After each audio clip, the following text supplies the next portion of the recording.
제가 2004년도에 완전히 밑바닥으로 한번 떨어졌을 때 서울은커녕 수도권도 하기 어려웠었어요. 수도권도 하기 어려웠던 상황이 있었는데 그때 정말로 방법을 찾고 해서 한 6개월인 걸 뒤졌던 것 같아요. 그래서 남들이 싫어하는 뭘 했는 줄 아세요? 지주택을 했어요. 지주택, 싸니까.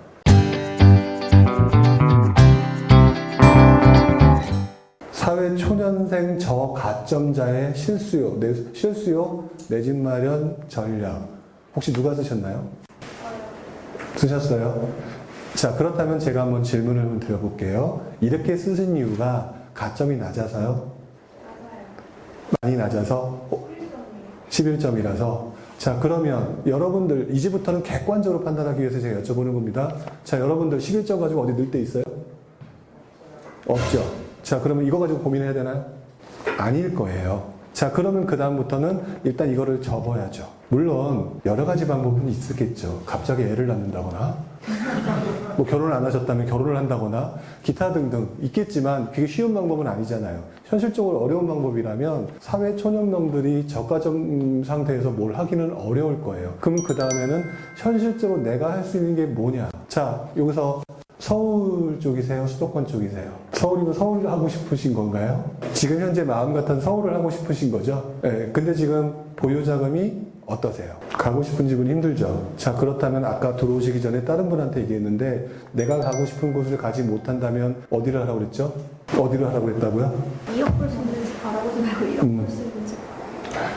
많은 분들이 본인의 상황은 생각하지 못하고 나보다 더 높은 곳만 쳐다보는 경우가 많죠. 그럴 땐 조금 현실적으로 낮추실 필요가 있어요. 왜냐면 나는 돈이 없는데 누구는 5억 벌고 7억 벌고 10억 벌었단 말이에요. 그거를 보다 보니 자꾸 그렇게 보는데 제가 볼 때는 이런 경우는 징검다리 이론이 맞아요. 그렇다면 지금 현재 서울 내에서도 상대적으로 더러운 곳이 어디냐?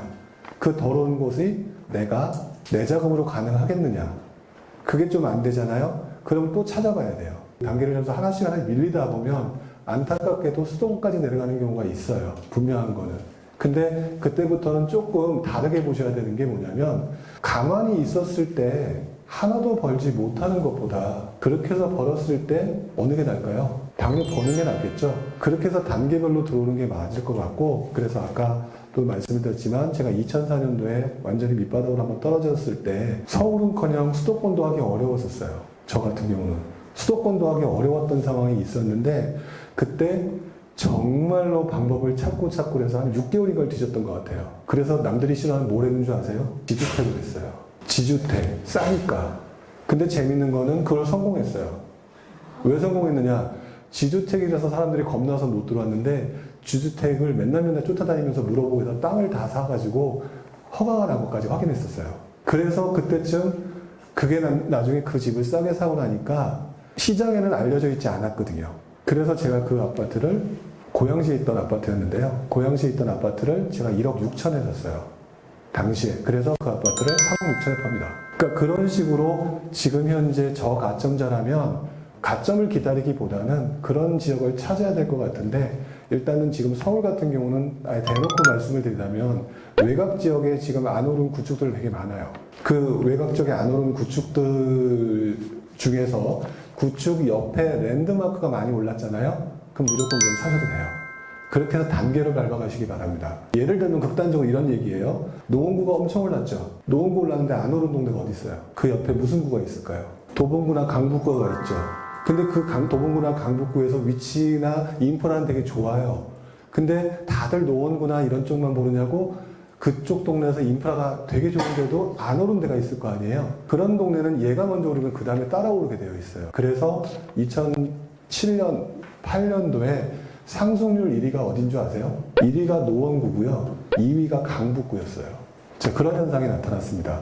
갭 메우기가 확실하게 나타났던 거죠. 그래서 저는 사회 초년병들 같은 게 초년생인데 집은 사야 되겠다. 혹시라도 이것저것 따지면 방법이 없다라고 하면 가장 안 좋은 방법이 갭 메우기예요.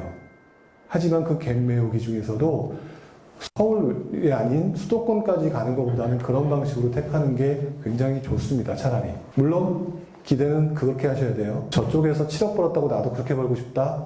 라고 할 방법은 없어요. 하지만 그 방법을 통해서 단계별로 넘어가시는데 그 단계별로 넘어가는 과정이 상당히 몇 번의 경험을 하다 보면 빨라지거든요. 그래서 저 같은 경우는 2005년도에 다시 그렇게 4년도에 되게 힘들었다가 2005년도에 그 과정을 겪고요. 2008년도 금융위기 오기 전에 전혀 다른 분위기가 또 생겨나면서 그 동네에서 다른 투자로 또 여러 개를 할 수 있는 길을 잡았어요. 지금은 머릿속에 계획들이 있으시죠? 이렇게 하고 저렇게 하고 저렇게 한다. 근데 부동산 투자하다 보면 이렇게 하고 저렇게 하고 저렇게 한다라는 기준이 하나도 제가 안 맞아요. 그 과정에서 또 다른 거에서 막 생각지도 않은 거에서 튀어나와요. 그 과정을 경험해 보셔야 되는데 아직 그 경험이 없으니까 자꾸 계획을 세우시는데 일단 먼저 내 집 마련을 하는 데 있어서 서울이 가능하다, 외곽이 가능하다, 그 다음에 갭으로 충분히 가능하다, 그리고 전세 가격이 비싸다. 서울 전세 가격이 오를 겁니다. 앞으로 2년 동안. 설명을 하려면 복잡하겠지만 일단 간단하게 말하면 전세 가격이 오를 거예요. 전세 가격이 높으면서 집값이 낮은 지역은 무조건 오르게 돼 있어요. 최소한 5천이든 1억이든. 그런 쪽으로 먼저 집을 먼저 구매하시는 방법을 택하는 게 맞지 않을까라는 생각이 드네요.